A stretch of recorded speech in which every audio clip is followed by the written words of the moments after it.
Hello guys, welcome back to your YouTube channel आज के study away of success. मैं हूं आपका एजुकेटर शिव मिश्रा। यहां पर आपके लिए लेकर आया हूं मैं केमिस्ट्री का पेपर। जी हाँ, हम लोग देखिए सिलेबस शुरू किए हैं। सिलेबस में सबसे पहले हम लोग फिजिक्स पढ़ रहे हैं नहीं। जो आपका फिजिक्स है वो इस समय चालू है सर। फिजिक्स जो है वो सर चालू है। जो चैप्टर है वो 1 हो चुका है, 2 हो चुका है, कल सुबह तक आपका 3 तो मिल ही जाएगा। तो वन शॉर्ट वीडियो में हम लोग पूरा हैंड रिटेन नोट्स पर सबसे यूनिक वीडियो पूरी यूपी बोर्ड में आपको मिल रहा है यूट्यूब पर। मैं आपको पूरा कंप्लीट करवा रहा हूँ, वो भी एनसीईआरटी पैटर्न पर, न्यू सिलेबस 2025 के अकॉर्डिंग, है कि नहीं। तो सर आज आप क्या बताने वाले हैं? तो करेजा मैं आपको बताने वाला हूँ केमिस्ट्री का पेपर। जी हाँ, ये 2025 के लिए जो कि 70 में आपको 70 नंबर स्कोर कराने की क्षमता रखता है। मैं आपको बता दूं, अगर आप मान लिए तो जीत है, मान लिए तो जीत है, छोड़ दिए तो क्या है, हार है। अगर आप ये ठान लेते हैं कि गुरुजी हम मान चुके हैं कि हम लाएंगे 95, तो बिल्कुल सर ये केमिस्ट्री बहुत बड़ी चीज नहीं है। ये केमिस्ट्री बहुत बड़ी चीज नहीं है सर। आप देखे होंगे कि ऐसे ऐसे महान लोगों ने, जैसे कि एपीजे अब्दुल कलाम का, आप साहित्यिक परिचय कक्षा 12वीं हिंदी में तो पढ़े ही होंगे। नहीं पढ़े होंगे तो पढ़ेंगे जरूर, क्योंकि यूपी बोर्ड के हिंदी के पेपर में जरूर आएगा वो। आप देखेंगे वो भाई साहब तमिलनाडु, जी हाँ, तमिलनाडु से होकर, जहां पर बहुत ही गरीबी थी, लाइट भी नहीं हुआ करती थी, साथ ही साथ गाड़ी भी नहीं हुआ करती थी, बैलगाड़ी पर अपने मिसाइल को लाद कर ले गए थे उड़ाने के लिए, रॉकेट को लॉन्च करने के लिए, वो भी इसरो। मतलब सोचो, हार नहीं माने। और आज तो सारी सुविधाएं सर, बच्चे एसी रूम में बढ़िया लाइब्रेरी में पढ़कर पढ़ाई कर देंगे नहीं, तो आप तो जीतेंगे ही सर। और आपको जीतना है, कुछ भी हो जाए सर, आपको जीतना है कि नहीं। तो ये सर हमारा है 2025 का paper, same to same pattern के अकॉर्डिंग आएगा जो मैं आपको बताऊंगा। अब कहेंगे गुरुजी सोल्यूशन चाहिए, हमें नहीं पता, कुछ भी करिए सर, सोल्यूशन चाहिए। मिलेगा सर, मिलेगा। वेट करो यार थोड़ा, कर सब कुछ मिलेगा आपको। अरे गुरुदेव उनकी कसम खिला खिला के आप, हमें लगता है पढ़ा डालेंगे। अरे यार एकदम चपुआ है एकदम गुरुजी। ये गुरुजी का है ऊपर, वाह पेपर कोड है सर ये गुरुजी आपका क्या है, पेपर कोड। अगर ये गलती कर दी है कॉपी में भरने के लिए, तो समझ लीजिए दिक्कत हो ही जाए, एकदम एकदम दिक्कत हो ही जाएगी। अच्छा गुरुजी समय कितना मिलेगा? देखिए भैया ध्यान दीजिएगा, 3 घंटे 15 मिनट का आपको क्या मिलने वाला है, टाइम मिलने वाला है। ये 3 घंटे 15 मिनट का जो टाइम रहेगा, बहुत इंपॉर्टेंट टाइम है, और ये टाइम आपको यूज करना है। सभी प्रश्न करना अनिवार्य रहेगा।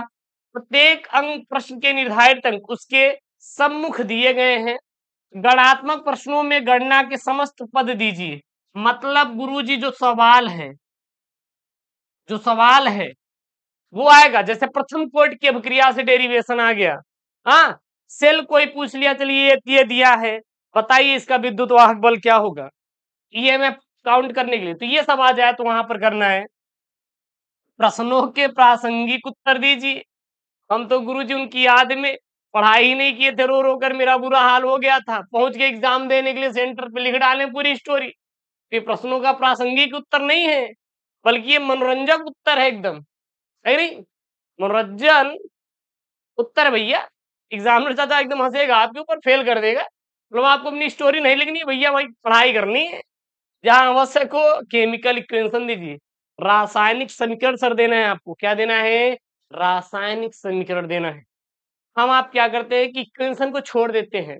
आप भाग 1 पढ़ लीजिए केमिस्ट्री का, भाग सेकंड कार्बनिक में आपको दिए, हर जगह आपको ये रासायनिक समीकरण देखने को मिलेगा। अगर आप देखेंगे तो 30 नंबर तक, लगभग 25 से 30 नंबर तक आपके केमिकल रिएक्शन से ही प्रश्न उठते हैं। ठीक है, उसके बाद सर आपका क्या रहेगा? सबसे पहले प्रश्न नंबर 1 जो रहेगा सर आपका बहुविकल्पी रहेगा। देखिए बहुविकल्पी जो रहते हैं वो एकदम आपके सिंपल भी हो सकते हैं, मॉडरेट भी हो सकते हैं, हाईएस्ट भी हो सकते हैं। क्योंकि आपका जो पेपर कोड होता है वो 7 पेपर कोड बनाए जाते हैं। तब बात होती है कि आपको कौन सा पेपर कोड मिलता है। जैसे यहाँ पे पहला शुद्ध सिलिकॉन और जर्मेनियम है। जो शुद्ध सिलिकॉन और जर्मेनियम होता है, यह कैसा होता है? क्या ये अचालक होता है, क्या ये चालक होता है, क्या ये विद्युत रोधी होता है, यह अर्धचालक होता है, या फिर इनमें से कोई नहीं? जो हमारा सिलिकॉन और जर्मेनियम होता है यह प्रायः प्रायः क्या होते हैं, अर्धचालक। अच्छा सर अर्धचालक क्या होते हैं? मान लीजिए आप एक क्षण ले लीजिए, क्या ले लीजिए, एक क्षण ले लीजिए, मतलब इसमें आधा विद्युत धारा का प्रवाह किया जा सके और आधा विद्युत धारा का प्रवाह ना किया जा सके, उसे क्या कहते हैं, अर्धचालक नाम दिया जाता है, अर्धचालक नाम दिया जाता है। ठीक है, दोनों क्या बोलते हैं, अर्धचालक कहते हैं। तो जो शुद्ध सिलिकॉन और जर्मेनियम होता है यह आपका क्या होता है सर, यह अर्धचालक होता है। उसके बाद देखिएगा यहाँ पे क्या है, हिमांक, हिमांक का अवनमन समानुपाती होता है किसके, तो जो विलयन की मोललता होता है उसके हिमांक का अवनमन क्या होता है सर, समानुपाती होता है। क्या होता है, समानुपाती होता है। अब देखिए यहाँ पे सेल है, अब यहाँ पे एक सेल का अभिक्रिया दिया हुआ है, तो यहाँ पे दिए गए अभिक्रिया में अब आपको काउंट करना है, निकालना है क्या, electric motive force, electric motive force यानी कि ईएमएफ, इसको बोलते हैं विद्युत वाहक बल। तो इसको आप क्या करेंगे, सॉल्व करेंगे यानी कि इसमें गणना करेंगे, ठीक है ना, तब जाके आंसर आएगा। तो इसका आंसर कैलकुलेशन करेंगे तो -1.10 वोल्ट आएगा। सर कैसे आएगा, मैं आने वाली जब वीडियो में इसको सॉल्व करूंगा तो आपको हर एक क्वेश्चन का आंसर पता हो जाएगा, बिल्कुल आप चिंता मत करिएगा। फिर घ नंबर यहाँ पे प्रश्न है, जो शून्य कोट की अभिक्रिया होती है उसका जो वेग नियतांक होता है उसकी इकाई क्या होती है, बोले तो यूनिट, बोले तो यूनिट। तो जो यूनिट होती है शून्य कोट अभिक्रिया का वो होता है mole into litre inverse into minute inverse. अच्छा गुरुजी इसको किस भाषा में लिख सकते हैं, ऐसे भी लिख सकते हैं, मोल प्रति लीटर इंटू मिनट, मिनट, इस प्रकार से भी आप लिख सकते हैं, इस प्रकार से भी आप लिख सकते हैं। लेकिन गुरुजी यहाँ पे ऊपर -1 है क्योंकि नीचे कोई घात नहीं है तो एक होती है, जब इसको ऊपर लेके जाएंगे तो -1 यहाँ पे ऐड हो जाएगा, तो इसलिए यहाँ पे है mole litre inverse into minute inverse. Clear है, बिल्कुल सर क्लियर है।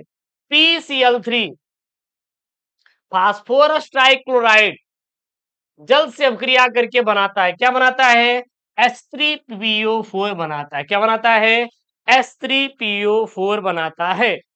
ठीक है, यानी कि जो हमारा PCl3 है जब यह जल से क्रिया करता है H3PO3 बनाता है।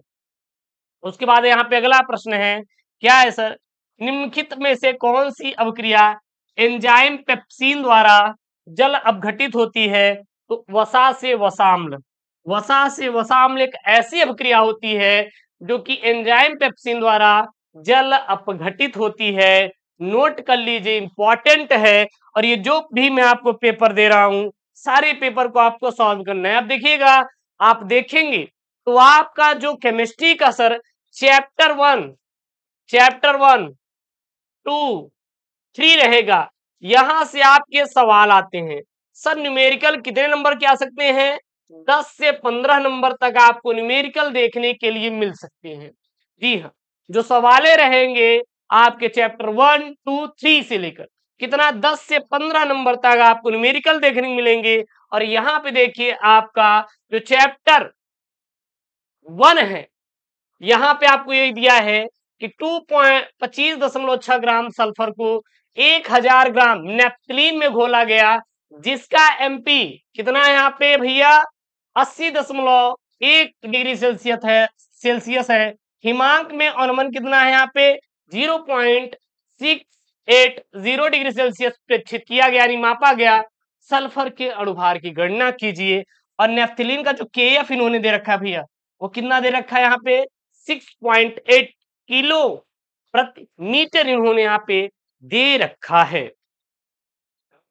ठीक है ना। तो इसको आपको निकालना ही है। फिर यहाँ पे देखिए, यहाँ पे इन्होंने पूछा है श्याम में स्थिरांक की गणना नेट समीकरण की सहायता से कीजिए। मतलब यहाँ पे श्याम में स्थिरांक की आपको गणना करना है, किसके द्वारा, नेट समीकरण के द्वारा। तो ये सब आपके गणना वाले प्रश्न है, जैसा कि उन्होंने शुरू में बोल दिया था। सत्यापन करें कि प्रथम कोट की अभिक्रिया को 99.9% अभिक्रिया पूर्ण होने में लगा समय अर्ध क्रिया को पूर्ण होने में लगे समय का क्या होता है, 10 गुना होता है। आपको क्या करना है सर, प्रूफ करना है। उसके बाद नीचे आएंगे, सब सारे सवाल करवा दूंगा, आप चिंता मत करना, सभी में सवाल आपको सॉल्व करवा दूंगा। तीसरा देखिए, क्या होता है जब केवल रासायनिक समीकरण देना है। मैंने आपसे बोला था कि जो रासायनिक समीकरण है यह आपके भाग 2 की किताब से आता है। जैसे यहाँ पे एक इंपॉर्टेंट वाले ये दोनों आप समीकरण दे सकते हैं, इंपॉर्टेंट वाले दोनों समीकरण दे सकते हैं। आपके पेपर में भी आया हुआ है, क्लोरीन आयोडीन को जल की उपस्थिति में ऑक्सीकृत करती है। यानी कि जब क्लोरीन आयोडीन को जल की उपस्थिति में ऑक्सीकृत करती है, ऑक्सीकृत करती है, तो क्या बनाती है। यहाँ पे इक्वेशन आपको देना है, क्लोरीन ठंडे और तन सोडियम हाइड्रोक्साइड से क्रिया करके क्या बनाती है, इसका भी एक प्यारा आपको इक्वेशन देना है। उसके बाद यहाँ देखिए न्यूमेरिकल है सर, ये आपका क्या न्यूमेरिकल है, बिलियन से बना हुआ। 0.1 mole litre inverse potassium chloride विलयन से भरे हुए एक चालक का सेल का प्रतिरोध 1000 ओम है। यदि उसी सेल का प्रतिरोध कितना है यहाँ पे भैया, 0.02 मोल लीटर इनवर्स KCl, क्या यहाँ पे KCl यहाँ पे बोल रहा है, ठीक है ना। तो बिलियन भरने पर 520 ओम हो तो क्या यहाँ पे बोल रहा है 0.02 mole litre inverse potassium chloride विलयन की चालकता एवं मोलर चालकता को परिकलित आप कीजिए। तो ये सब आपके न्यूमेरिकल है, आप देख सकते हैं, ये क्या है आपके न्यूमेरिकल। तो जो शुरू के आपके प्रश्न मिलेंगे 3-4 तो न्यूमेरिकल ही रहेंगे। आप इसके पहले देखेंगे वो भी न्यूमेरिकल था, और एक न्यूमेरिकल आपका ऑब्जेक्टिव में घुसा रहेगा, ये चीज भी आप ध्यान दीजिएगा। यहाँ पर भी ये न्यूमेरिकल ही है। उसके बाद यहाँ पे अभिक्रिया की कोटि और आणविकता बतानी, ये सब तो आप परिभाषाएं छोटी छोटी याद ही कर लेंगे। फिर नॉर्मलता और मोललता में अंतर, और मोललता और मोल अंश में अंतर बताना, ये मैं आपको सब समझा दूंगा, चिंता मत करना। इलेक्ट्रॉनिक विन्यास लिखना है क्रोमियम का और सीरियम का। फिर यहाँ पे क्रोमेट आयन और ड्राई क्रोमेट के संरचनात्मक सूत्र लिखे, ये भी मैं आपको बता दूंगा। एथिलीन ग्लाइकॉल और टेरेप्थैलिक अम्ल से डेक्रोन किस प्रकार प्राप्त किया जाता है समझाना है। बैक्लाइड के संश्लेषण का रासायनिक समीकरण आपको देना है। पॉली एक्री लोनाइट्राइल संश्लेषण का रासायनिक समीकरण आपको देना है। फिर ग वाला है सिमेटिडीन तथा रेनिटिडीन सोडियम हाइड्रोजन कार्बोनेट तथा मैग्नीशियम या एल्यूमिनियम हाइड्रोक्साइड की तुलना में श्रेष्ठ प्रति अम्ल होते हैं, क्यों, आपको कारण देना है। वहीं पे अगला यहाँ पे हीलियम नियॉन और आर्गन की उपयोगिता आपको लिखना है। फिर यहाँ पे आपके IUPAC नाम से आ जाते हैं। मैं आपको यहाँ पे कुल 35 IUPAC नाम आपको रटवा दूंगा, उससे बाहर आने वाला नहीं है, ये मैं आपसे प्रॉमिस करता हूं, ठीक है ना। फिर इसका आपको ज्यामिति समावेश संरचना आपको देना है। उसके बाद कारण बताते हुए क्षारकता का बढ़ता क्रम लिखना है कि भैया इसमें से सबसे ज्यादा क्षारकता क्यों होती है और किसकी होती है। ये सब कर लेंगे, नहीं कर पाएंगे तो कमेंट बताइए बॉक्स में डाल के, मैं सॉल्व करा दूं। डाई एजोनियम लवण से क्लोरोबेंजीन तथा क्लोरोबेंजीन से एनिलीन किस प्रकार प्राप्त किया जाएगा, समीकरण देना है। फिर यहाँ पे ये जो धातु है इनके मुख्य एक्सों के रासायनिक सूत्र लिखना है। जैसे आपको एल्यूमिनियम का X Al2O3 जो भी होता है आप लिखिए, आयरन का, कॉपर का, जिंक का। फिर निम्नलिखित में से फिनाल कैसे प्राप्त करते हैं आपको बताना है, ठीक है ना। और जब आप प्राथमिक तथा तृतीयक एल्कोहलों के अंतर और उनका आधार को बताना है, अथवा में आप IUPAC नाम लिखेंगे। ये आपको 5 दिया गया है, पहला है, दूसरा है, तीसरा है, चौथा है, ये संरचना संरचना सूत्र है, और ये आपका 5वां है। आपको क्या लिखना है, इसका IUPAC नाम लिखना है। स्क्रीनशॉट करना है कर लीजिए, नहीं स्क्रीनशॉट कर पा रहे हैं तो मैं ये पूरा पूरा पेपर ही उठा के आपको दे दूंगा। कहाँ पे, टेलीग्राम चैनल यस केम स्टडी पर, टेलीग्राम चैनल का लिंक डिस्क्रिप्शन बॉक्स के अंदर दिया, जाकर ज्वाइन कर लीजिए। उसके बाद यहाँ पे आपका ये टिप्पणी करना है, इटाड अपक्रिया क्या है, रोजन मुंडल अपक्रिया क्या है, एल्डोल्ड संघनन क्या है, हाँ, गाटरमैन कोच अपक्रिया क्या है, कैनुजारो अपक्रिया क्या है, ये सब आपको। अथवा में आप कैसे प्राप्त करेंगे, बेंजोइल क्लोराइड से एसीटोफिनोन, बेंजीन से एसीटोफिनोन, बेंजोनाइट्राइल से एसिटोफिनोन कैसे प्राप्त करेंगे। फिर यहाँ पे दूसरा है फेलिंग विलयन तथा सिर्फ अभिकर्मक द्वारा एल्डिहाइड तथा कीटोन की भिन्नता स्पष्ट कीजिए। फिर क्या होता है जब रासायनिक समीकरण आपको देना है। तो मैं आपको बोला था रासायनिक समीकरण वाले जो सवाल हैं इंपॉर्टेंट है, आप नोट कर लीजिए, एक बार स्क्रीनशॉट कर लीजिए, क्वेश्चनों को लगा लीजिए, इंपॉर्टेंट है, पेपर में आपके आएंगे। मान लीजिए जो नहीं कर पा रहे हैं तो अथवा में ये आपको करना है, ये वाला। फिर ये ख वाला आपका अलग है, ख वाले में ये नहीं आ रहा है। तो ये ग्लूकोज का आप रासायनिक संरचना जो कि आपका बहुत ही प्यारा चैप्टर है, लास्ट वाला चैप्टर जैव अणु से बना हुआ प्रश्न है और अच्छा आपको 5 नंबर स्कोर कराएगा। तो ये रहा आपका पेपर जो कि 2025 के लिए बोर्ड के लिए। और मैं आपसे प्रॉमिस करता हूं कि आपको मैं ऐसे कंटेंट आपको मैं प्रोवाइड करूंगा, ऐसे पेपर मैं आपको प्रोवाइड करूंगा, सिलेबस में आपको कंप्लीट करवा दूंगा ऑन शॉर्ट में, आप बिल्कुल चिंता मत करिएगा, मतलब कोई कमी नहीं रहेगी, है कि नहीं चैनल पे। और प्लीज आप लोग सपोर्ट करिएगा चैनल से, अगर नए जुड़े हैं तो प्लीज आप लोग सपोर्ट करिए, शेयर करिए और चैनल को सब्सक्राइब करिए। मिलते हैं नेक्स्ट वीडियो में। ओके दोस्तों, थैंक यू, जय हिंद, टेक केयर, बाय बाय।